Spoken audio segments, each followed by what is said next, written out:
chegar ao último mês do ano, deste ano civil, e estamos a aproximar do Natal e do fim do ano.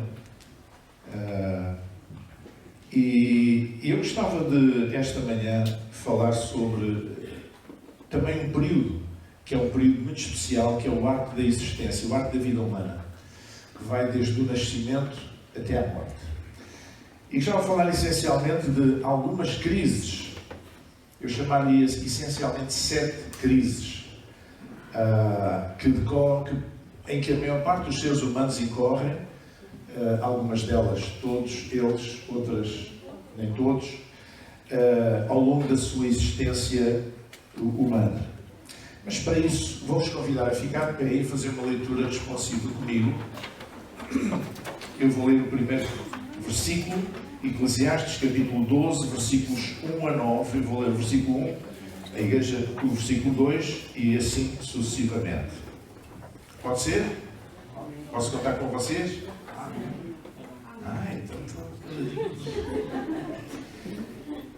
Então diz assim: lembra-te também do teu Criador nos dias da tua mocidade, antes que venham os maus dias e cheguem os anos dos quais venhas a dizer, não tenho neles contentamento. Antes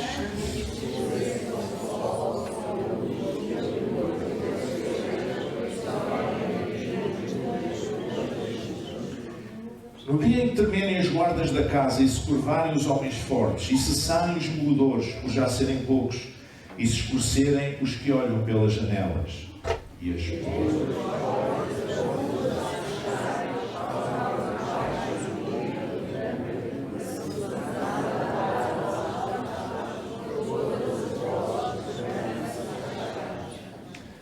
como também quando temerem o que é alto e houver espantos no caminho e florescer a amendoeira e o gafanhoto for um peso, e parecer o apetite porque o homem se vai à sua casa eterna e os pranteadores andarão rodeando pela praça.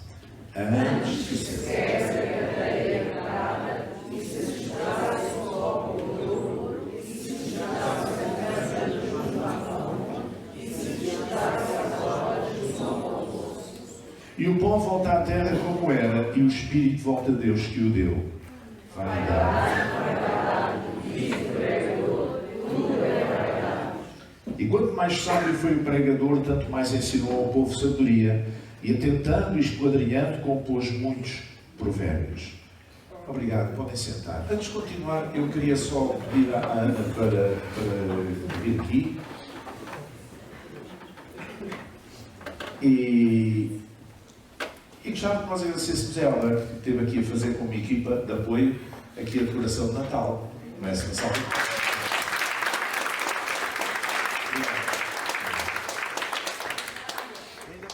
Muito bem. Então o nosso percurso de vida, mas também o nosso percurso de vida de fé, ele passa por várias fases e por várias crises.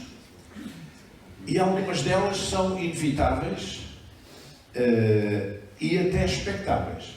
Portanto, algumas são até de esperar e não se podem evitar. E eu gostaria de falar sobre isso hoje. E vamos começar por falar desde o princípio. Eu disse que íamos falar do arco da existência, desde o nascimento até à morte. Então a primeira crise é a crise do nascimento. Eu gostaria de olhar para o ponto de vista do bebê. O bebê desenvolve-se na barriga da sua mãe, está ali num ambiente protegido, num ambiente super protegido, quentinho, sossegado, ninguém o chateia, alimentado, não tem que fazer nada para... Enfim, e está ali muito bem. E a certa altura, estamos a falar do ponto de vista da criança, a certa altura, ele sente que há qualquer coisa diferente a acontecer. A mãe começa a ter contrações, e ele começa a ser, dá uma cambalhota, fica de cabeça para baixo, e começa a ser empurrado, e não se pode agarrar a coisa nenhuma, empurrado em direção a um canal, em relação a um túnel. E ele vai ter que entrar nesse túnel que é apertado e desconfortável, até depois ir dar à luz, ser dado à luz. Eu tinha um colega meu na escola, especialmente no ciclo preparatório, que era o meu melhor amigo na escola. Então ele tinha uma paixão muito grande por um desporto que eu nunca gostei, que é a espeleologia, que é a exploração das grutas subterrâneas. Então ele adorava aquilo. Sempre que podia, nos fins de semana, que estava ligado a um clube de espeleologia, ele ia lá e depois descer daquelas cordas e entrar nas cavernas e depois passar por túneis, alguns estreitos. E eu só pensava que eu ficava aflito. Ainda hoje, quando eu vejo, por exemplo, em algum filme, alguma coisa assim, algum vídeo, um carro, uma carrinha a entrar por uma rua muito estreita, onde parece que ele pode a todo momento ficar imobilizado e depois nem para a frente nem para trás, causa uma aflição. E eu acho que isto ainda são reminiscências do meu nascimento. A criança depois sai para fora e de repente ele que estava sossegadinho no escuro, no bem bom ali, maravilha, de repente entra num sítio estranho, cheio de luz, cheio de ruídos, com pessoas à volta, com muita gente, ele nunca tinha visto ninguém. Digam lá se isto não é uma crise. Sabe o que é uma crise? Porque ele acaba de chorar. Ele quando nasce chora. E é bom sinal chorar. Às vezes pede uma ajuda para chorar, não é? Do médico. Mas isto é a crise do nascimento. Então, a nossa vida começa logo com uma crise. E se nós transpusermos isto para o mundo espiritual, acontece a mesma coisa. Mas deixe-me ver, a crise não é só da criança, a crise é também da mãe. Agora, do ponto de vista da mãe e do pai, a mãe está com aquela criança, transporta-a dentro de si durante 9 meses e a certa altura começa a ter contrações, as dores de parto. E é com dor que ela dá à luz filhos, que ela dá à luz àquela criança. É claro que depois da criança nascer, todas as dores passam, todo o desconforto, o desconforto daqueles 9 meses, a barriga grande, o peso sobre as pernas, as más disposições no início da gravidez, todas essas coisas vão passar e fica a alegria de ter dado à luz uma criança. Mas é uma crise para a mãe também. E também é uma crise para o pai. Porque quando nasceu a minha primeira filha, e única, mas pronto. Eu filho é um filho. Pronto. Eu era muito novo e não havia cá essas coisas, essas modernices. Mas agora os pais podem ir assistir ao parto em muitas situações. Então alguns armam-se em artistas e chegam lá, caem redondinhos no chão, desmaiam. Porquê? Porque eles ficam a sofrer, não por dores deles, mas porque a mulher amada está a sofrer. Então também é uma crise para o pai. Depois a criança nasce, tudo aquilo passa. Mas se nós olharmos para a vida espiritual, para o mundo espiritual, a dificuldade em nascer de novo, às vezes é uma realidade. Jesus disse a Nicodemos que ele tinha que nascer de novo. E ele disse, não posso entrar no ventre da minha mãe e nascer de novo. Não há nada disso, homem. Tens de nascer da água e do Espírito. Tens de nascer espiritualmente. Então, para aquele que nasce de novo, às vezes é desconfortável. É desconfortável perante a pregação da Palavra de Deus e o Espírito Santo que convence o pecado, a justiça e do juízo. O Espírito Santo convencer aquela pessoa que ela é um pecador, precisa de salvação, que não se pode salvar a si mesmo, precisa de um Salvador, precisa de Jesus. Às vezes não é fácil quebrar o orgulho. Às vezes não é fácil ficarmos concentrados apenas na nossa fragilidade, na nossa vulnerabilidade. Por muito importantes que sejamos na sociedade, nós não somos nada diante de Deus. Somos pecadores, falhamos, precisamos de alguém que nos restaure a nossa aliança com Deus, que nos restaure a nossa comunhão com Deus, alguém que esteja acima de nós, e esse chama-se Jesus Cristo, o único mediador entre Deus e os homens. Então, quando uma pessoa nasce de novo, é uma crise.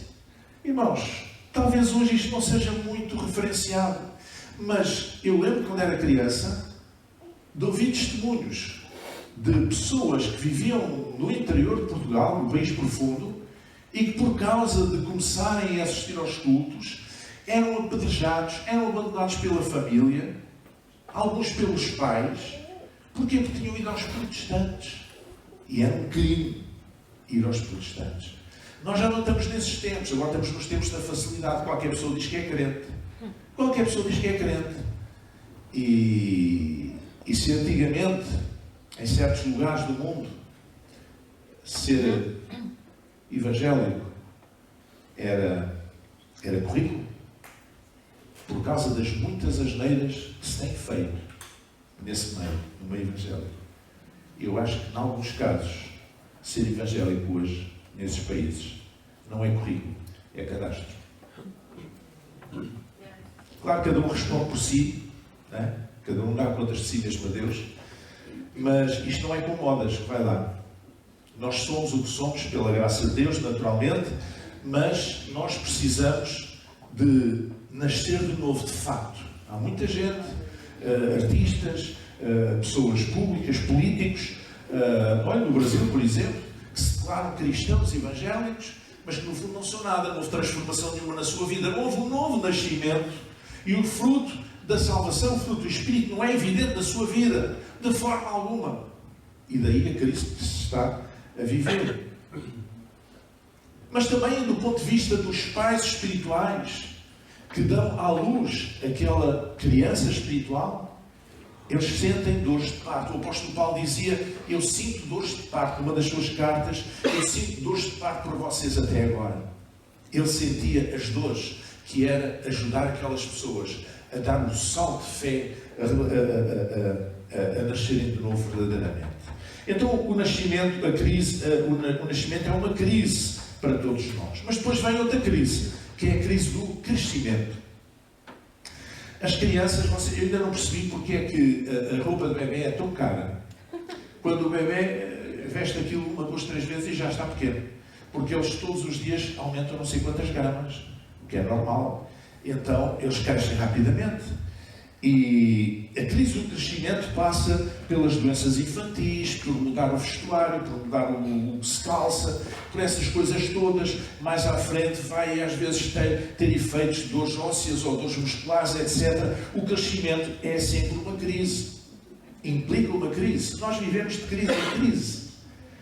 E se olharmos para o mundo espiritual, as primeiras desilusões do novo crente, que no beabá da fé e do conhecimento, como é que ele as vai superar?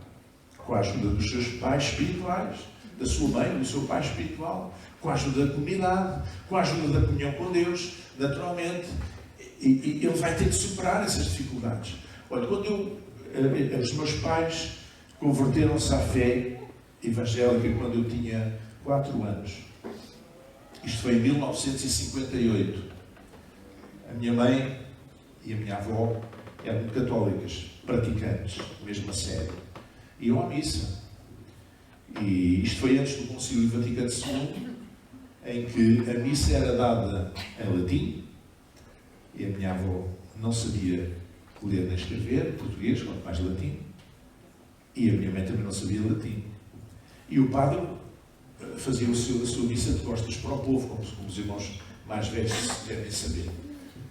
Então a minha mãe e a minha avó entravam na missa e saíam praticamente na mesma. Um dia, uma tia minha, eu não vou contar aqui, não tenho tempo, teve contato com a fé evangélica e converteu-se. E não largou a minha mãe, chateou-a todos os dias, até que a conseguiu levar a um culto evangélico.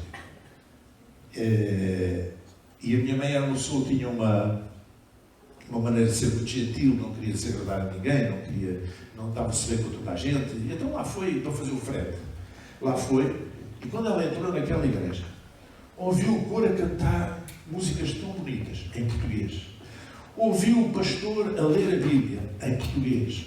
Ouviu o pastor a pregar, a interpretar a Bíblia em português, em palavras que ela própria podia entender. Ficou simplesmente maravilhada.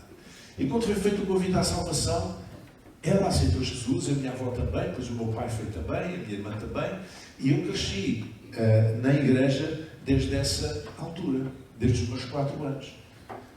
Acontece que quando eu era menino, eu pensava que todos os crentes da igreja eram santos. Só faltava ter uma auréola assim em cima da cabeça. À medida que eu fui crescendo, comecei a perceber que uns eram mais santos do que outros. E depois, à medida que eu fui crescendo, eu comecei a pensar, bem, Deus acha que nós somos santos. Deus chama-nos santos. Mas nós continuamos todos a ser pecadores. Então, isso fez parte da minha crise de crescimento. De eu saber lidar com isso. de eu não ter expectativas tão elevadas assim das pessoas em geral, mas saber manter expectativas, digamos, flexíveis, sabendo que nós não somos perfeitos, e eu próprio também não era. Então a crise de crescimento funciona assim. Muitas vezes nós passamos por dores de crescimento, nós passamos na vida espiritual, nós passamos por situações de desilusões nos primeiros passos da fé. É uma crise de crescimento. Depois vem a crise da adolescência, as transformações, a mudança vertiginosa. A puberdade da adolescência é uma fase da vida em que a moça já não é menina, mas ainda não é mulher. E o rapaz já não é menino, mas ainda não é homem. Está ali naquela terra de ninguém. E aquilo é um bocado complicado. Aquilo é difícil gerir. Eles estão a mudar biologicamente, constantemente, todos os dias. Estão a sentir transformações no seu corpo, no seu desenvolvimento intelectual também, no seu desenvolvimento social, a mesma coisa. E muitas vezes uma criança que é muito alegre e muito relacional, quando chega à adolescência, isola-se um bocado e às vezes há assim umas mudanças que os pais não entendem. Mas é uma fase importante da nossa vida. E porquê é que eu digo que é uma crise? Por causa dessas transformações abruptas, mas também porque às vezes os próprios pais não sabem lidar com essa situação, esquecendo-se que já foram adolescentes também. Há muitas mulheres adultas que nunca conseguiram manter uma relação estável na sua vida adulta, pelo simples facto que as suas mães, quando elas eram adolescentes, diziam: tu és uma porca, nenhum homem te vai querer na vida. E aquilo ficou lá dentro da gaveta, algures, arquivado numa gaveta. E aquilo foi prejudicando a sua vida, prejudicando os seus relacionamentos, complicando a sua vida. E as pessoas e essas mulheres nunca conseguiram ter uma relação como deve ser, porque ficaram marcadas por aquilo que ouviram.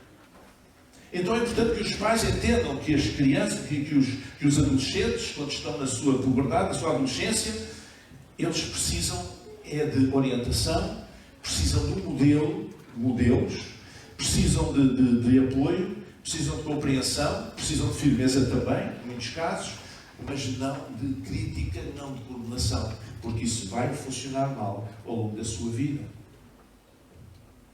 Quando nós passamos para o mundo espiritual, a crise da adolescência, nós podemos dizer que são as dificuldades em ascender à maturidade. Porque no nosso caminhar com Deus, no nosso caminho da fé, nós vamos em direção à maturidade. E a Bíblia fala disso muitas vezes. Paulo diz a alguém, numa das suas cartas: vocês ainda bebem um leite irracional. Eu não vos quero continuar a falar como a meninos, mas como a homens, a pessoas crescidas. Vocês não se comportam como pessoas crescidas. Não são maduros. Vocês não são maduros. Cresçam espiritualmente. Então, estas dificuldades em ascender à maturidade, a um nível de maturidade espiritual, muitas vezes acontecem quando os cristãos, quando os crentes estão encostados a outras pessoas para crescer, quando não buscam a Deus, quando não arregaçam as mangas e não falam diretamente com Deus, quando não leem a palavra eles próprios, quando não oram a Deus eles próprios, quando não falam com Deus, quando não procuram inspirar-se, ouvir o Espírito Santo na sua vida e estão dependentes sempre dos outros, nunca vão crescer. A crise da adolescência também na vida espiritual por vezes acontece. E depois há uma crise que vem a seguir, que eu chamo a crise da identidade. E por acaso a Filipa não fazia ideia nenhuma de que é que eu ia falar hoje. E tocou aqui num ponto muito interessante. A crise da identidade, a crise existencial. Que é quando a pessoa, a certa altura, diz assim: quem é que eu sou? Afinal de contas, que pessoa sou eu?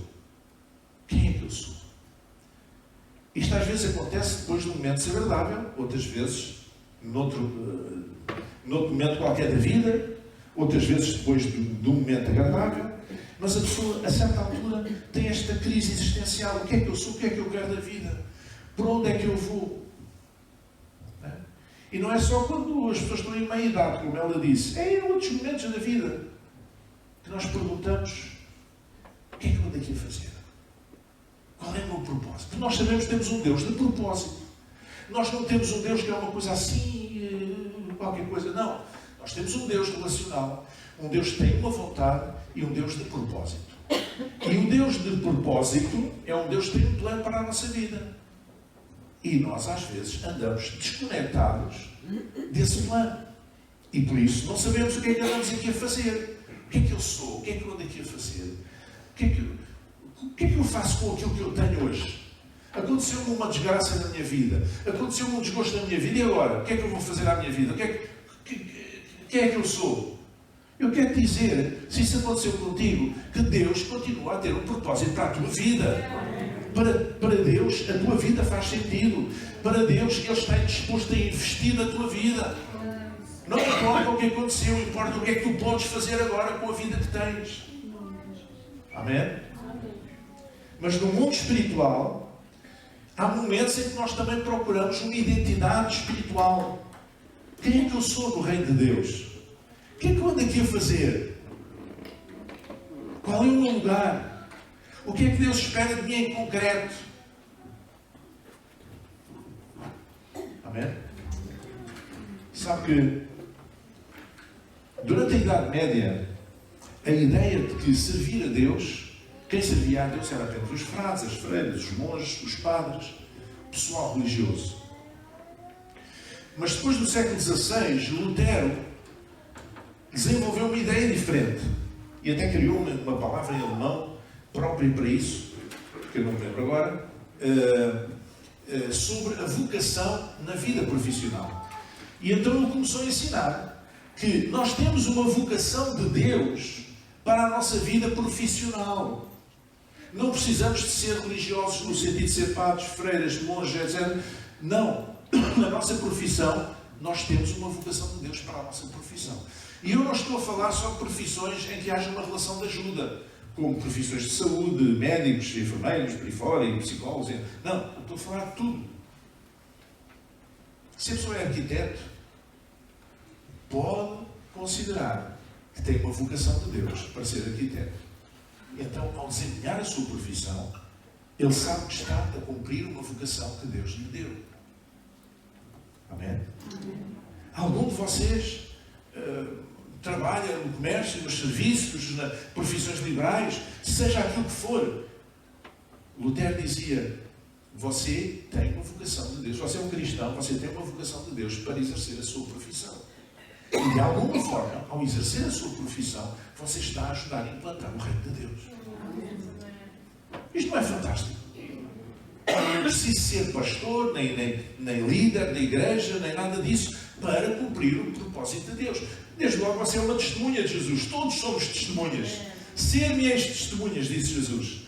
Somos testemunhas aonde? Quando estamos fechados entre quatro paredes ou domingo dentro da igreja? Não. Somos testemunhas 24 horas por dia. Somos testemunhas na nossa vida, na escola, nos trabalhos, na nossa profissão, na nossa sociedade, no nosso bairro. Somos testemunhas de Jesus.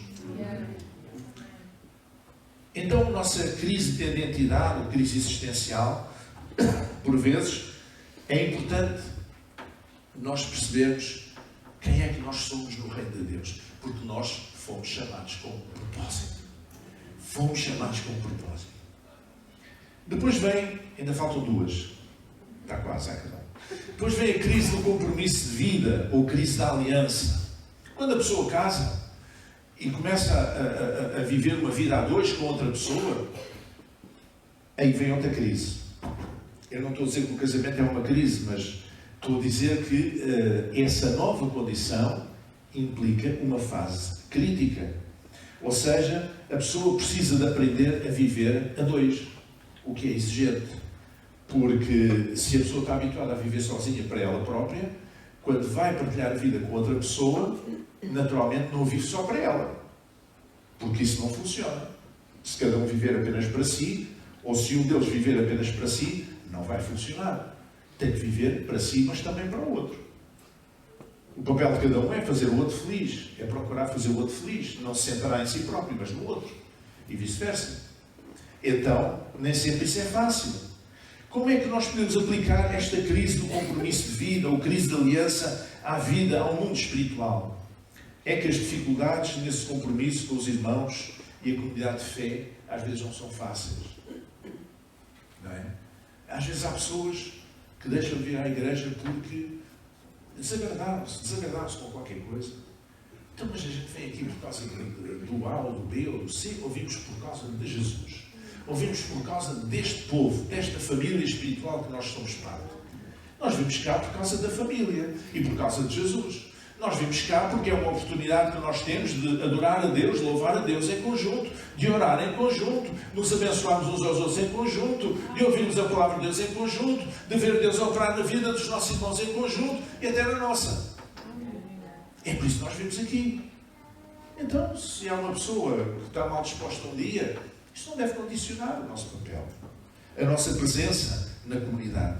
Há um compromisso de vida, há uma aliança. Assim como nós fazemos uma aliança com a nossa mulher e a mulher com o marido, quando casam, quando nós vimos a Deus, temos uma aliança também com o povo de Deus, com a igreja, com o local onde nós estamos ligados. Há uma aliança que nós estabelecemos e então nós temos que lutar por isso. E às vezes isso passa por uma crise. Depois há a crise da reprodução. Vêm os filhos. Gerar filhos, educá-los e prepará-los para a vida é um dos maiores desafios de qualquer pessoa. Há pessoas que hoje não têm filhos porque têm medo, porque o mundo está cada vez pior, como se nunca tivesse sido assim. Então nós já cá não estávamos, nunca tínhamos nascido, não é? Se os nossos passados pensassem da mesma maneira. Ou porque dá trabalho, porque essa coisa de dar fraldas e estar a acordar constantemente de noite é chato, ou porque é uma despesa, ou por isto ou por aquilo. Há pessoas que optam por não ter filhos.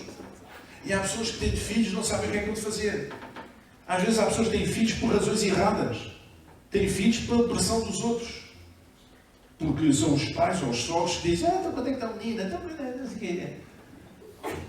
Como se fosse uma obrigação. Ou até pessoas que não são da família. Então, quando é que vem a criança e tal? Metam-se na sua vida. Cada um sabe de si. Mas alguns têm filhos, mas não sabem o que é que vão fazer com eles. Não sabem como lidar com eles. Pois não há escolas para pais. A gente aprende fazendo. E por isso é que quando vem o primeiro filho, a gente tem uma experiência. Quando vem o segundo filho, já temos outra. Não é? O segundo filho já é diferente. Quando vem o terceiro filho, a gente já somos mestres. É uma coisa que se aprende. Mas eu falo em crise de reprodução porquê? Porque passando agora, aplicando ao mundo espiritual, há dificuldades em ser uma ovelha que gera filhos espirituais no reino de Deus. Quem gera os filhos no reino de Deus são as ovelhas. No rebanho são as ovelhas, não é o pastor. O pastor não tem que gerar ovelhas. Quem gera ovelhas são as ovelhas. Amém? O nosso pastor, o seu pastor é Jesus, já sei. E o pastor humano é apenas o cãozinho que anda ali a ajudar a juntar o rebanho, que eu gosto de expressar, não é? Mas são as ovelhas que geram crias. E são as ovelhas que geram crias. E às vezes é uma crise de reprodução, que a pessoa pensa assim: eu estou longe, o culto foi fantástico. Um louvor maravilhoso, uma palavra fantástica, foi muito bom, gostei muito de estar com os irmãos, mas chegam lá fora e não são testemunhas. Não partilham a alegria da salvação. Não partilham o gozo de Deus, não partilham o Evangelho. E se passarem por uma pessoa que está em dificuldade, em crise profunda na sua vida, não sabem o que hão de fazer, não falam de Jesus, não o estimulam. Mas depois a pessoa vai me chatear e vai não sei o quê, e não compreende que eu vá à igreja, porque isso é uma coisa que muita gente ainda não compreende. Problema, não interessa, isso não é problema seu, o seu problema é ser testemunha, o resto não é consigo. Se eles aceitam ou não, não interessa nada. O interessa é que você partilha a sua experiência com Deus. É uma testemunha de Jesus, é esse o seu papel, não é outro. Amém? Então a crise da reprodução às vezes está muito presente. E eu creio que nós precisamos ser acordados muitas vezes, porque temos a tendência para nos deixarmos adormecer. Isto aconteceu ao longo da história da igreja. Houve um movimento pendular sempre ao longo dos 2000 anos de fé cristã, em que surgia um movimento de restauração de Deus, passados 100 anos, ou passados 50 anos, estava conformado. E Deus levantava noutro lugar, outro tipo de movimento, outro tipo de avivamento, outra situação. E essas pessoas cheias de Deus, cheias da presença de Deus, cheias do Espírito Santo, lá iam. Passados 50 anos, outra vez, caíram na mesmice. Então, não é fácil. Mas nós precisamos de gerar ovelhas. Se nós somos ovelhas saudáveis, nós geramos ovelhas. E finalmente vem a crise do envelhecimento, que é aquilo que fala aqui Salomão no seu livro de Cantares, com a sua sabedoria. Isto tem que ver que nós precisamos de aprender a viver com cada idade que nós temos. Às vezes as pessoas que são mais velhas dizem: quando era jovem, 20 anos, eu fazia o que acontecia. Olha, eu não tenho muita saudade de quando tinha 20 anos. Eu era uma pessoa muito tímida. E quando comecei a sentir melhor na vida, e mais seguro e melhor, veio por volta dos 40 anos. Pronto, a minha experiência aconteceu assim comigo. Mas cada idade tem a sua beleza. Há beleza nos 5 anos, nos 10, nos 20, nos 30, nos 40, nos 50, nos 60, nos 70. Há muita beleza nos 70 anos, eu que lhe diga. Mas eu acho que também há beleza nos 80 e nos 90 e eu quero descobrir. Amém? Então nós temos que aprender a viver com cada momento. Dizia lá em Mateus capítulo 6: não vos inquieteis, pois pelo dia da manhã, porque o dia da manhã cuidará de si mesmo. Basta a cada dia o seu mal. E é curioso que aqui neste texto que nós lemos, nós vemos aqui alguns exemplos de decadência física. Por exemplo, no versículo 2, quando diz aqui: antes que se escureça o sol e a lua, e a luz e a lua e as estrelas, e se tornem vir as nuvens depois da chuva, eu acho que estas nuvens têm a ver com cataratas. E depois diz aqui: no dia que terminem os guardas da casa são os braços. A pessoa começa já a tremer das mãos. E se encurvarem os homens fortes são as pernas. Às vezes começam a falhar com a idade. Vocês não estão gostando de me ouvir falar. E cessarem os moedores. O que são os moedores? Aliás, a doutora Ana Beatriz sabe o que é? São os dentes. Por já serem poucos. Não é? Começam a faltar os dentes. E depois. E os que olham pelas janelas são os olhos. E as portas da rua se fecharem por causa do baixo ruído da moledura. A pessoa deixa de ouvir bem. E a pessoa se levantar à voz das aves. Sabe, tem falta de sono. E parecer o apetite, etc. Há aqui uma série de sinais que são sobre a nossa decadência física ao longo dos anos. Mas olha, deixa-me dizer uma coisa. No mundo espiritual, os crentes não envelhecem. Em termos normais, um crente, uma pessoa que crê em Deus, um cristão, não tem que envelhecer. Em termos espirituais, não envelhece. Mas por vezes, o crente mais antigo, às vezes, que não se sabe renovar constantemente em Deus, passa a sofrer de artroses espirituais. Não é? Artroses espirituais. Aquelas artroses que são físicas, condicionam-nos, doem-nos, incomodam-nos. Mas às vezes as artroses espirituais são piores. Porque nós deixamos de ter aquele fluxo de comunhão com Deus, de refrescamento, de renovação. Jesus disse à mulher samaritana: rios de águas vivas correrão no teu ventre. Isto é, não são águas paradas, não é uma cisterna, são águas vivas, águas puras, águas de renovação, águas que renovam. A água é vida, renova. E nós podemos fazer isso também na idade mais antiga, em vez de ter artroses espirituais. Como escreveu o meu amigo pastor Jaime Monteiro, ele dizia assim: quando aceitamos que os ciclos da vida são inevitáveis, aprendemos a valorizar tanto os momentos bons quanto os difíceis, porque ambos nos moldam. A maturidade espiritual reside em saber esperar com fé, agir com propósito e reconhecer que debaixo do céu todas as coisas são ordenadas para um bem maior. Amém. A vida é feita de crises e a vida de fé também. Essas crises são naturais e são fundamentais para a mudança, para o salto em frente. Todas estas crises que eu falei falam-nos de um salto em frente, até a última. Falam-nos do salto final para a eternidade. Todas falam do salto em frente. Tudo aquilo que é importante na vida espiritual e muda na substância, muda normalmente através de uma crise. As grandes mudanças sociais, as grandes mudanças no mundo ocorreram sempre em resultado de uma crise. Foi preciso encontrar novas soluções. Foi preciso reorganizar a sociedade de outra maneira. Foi preciso superar um problema. Então, essa crise deu lugar a um avanço. Por isso, deves encarar a crise como uma oportunidade de mudança para melhor. E não te esqueças que tudo na vida é passageiro. Vaidade, tudo é vaidade, diz o pregador. Vaidade quer dizer futilidade, superficialidade.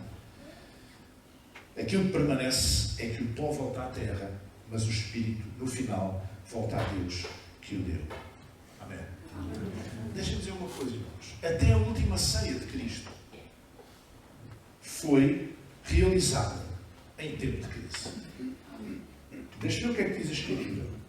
Porque eu recebi do Senhor o que também vos ensinei, que o Senhor Jesus, na noite em que foi traído, em que foi quê? Traído. Uma crise. Na noite em que foi traído, tomou o pão.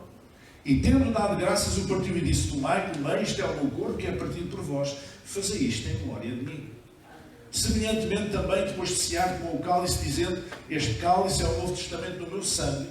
Fazei isto todas as vezes que beberdes em memória de mim. Porque todas as vezes que comerdes este pão e beberdes este cálice, anunciais a morte do Senhor, até que venha. Nós estamos a declarar, ao tomar daqui a alguns momentos, quando vamos tomar o pão e o cálice, nós estamos a declarar que Jesus morreu por nós, sendo nós ainda pecadores. Estamos a declarar que Jesus é o Salvador do mundo. Não era apenas o Messias de Israel, é o Salvador do mundo.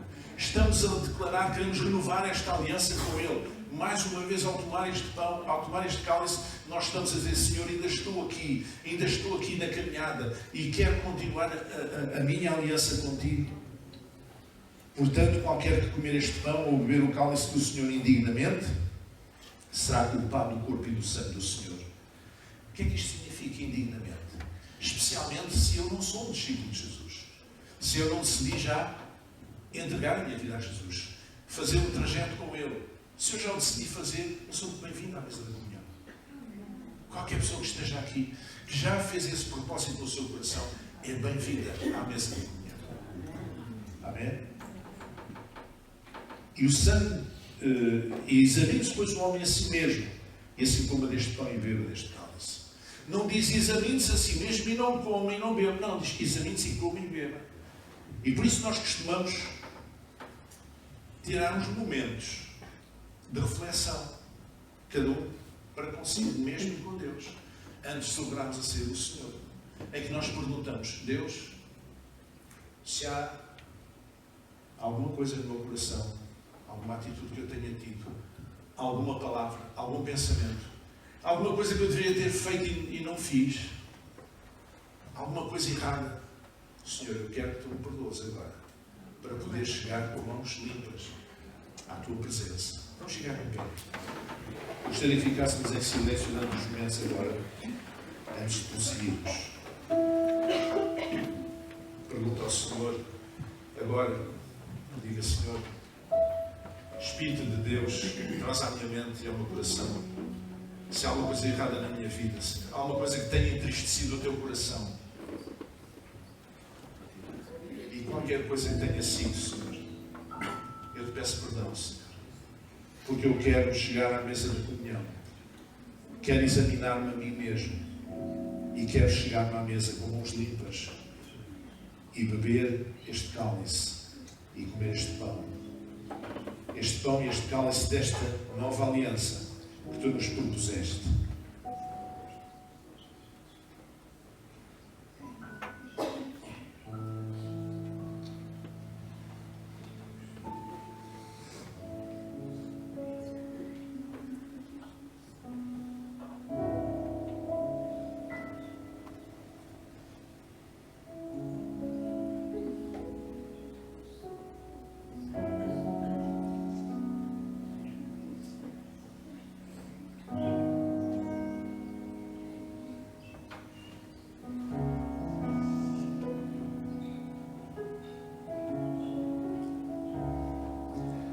Senhor nosso Deus e Pai, nós conhecemos a nossa condição, Senhor.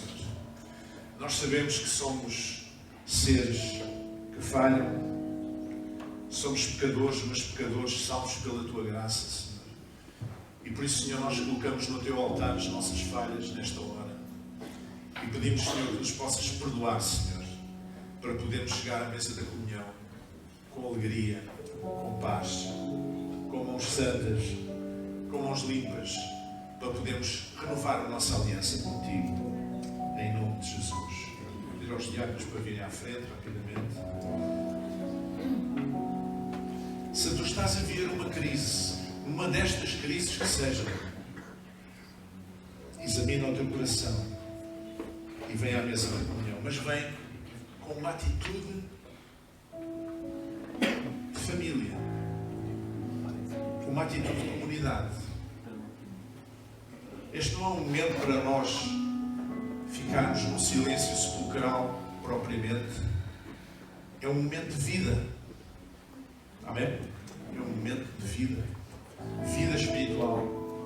Se tu pediste perdão a Deus pelas tuas falhas e estás disposto a vir à mesa da comunhão, se és um discípulo de Jesus, se és um companheiro de jornada de Jesus, estás disposto a vir à mesa da comunhão, deves fazê-lo com alegria.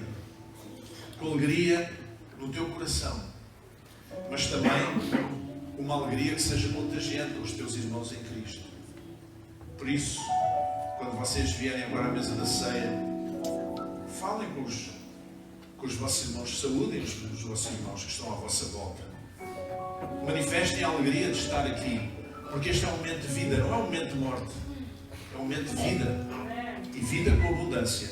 Foi isso que Jesus veio trazer.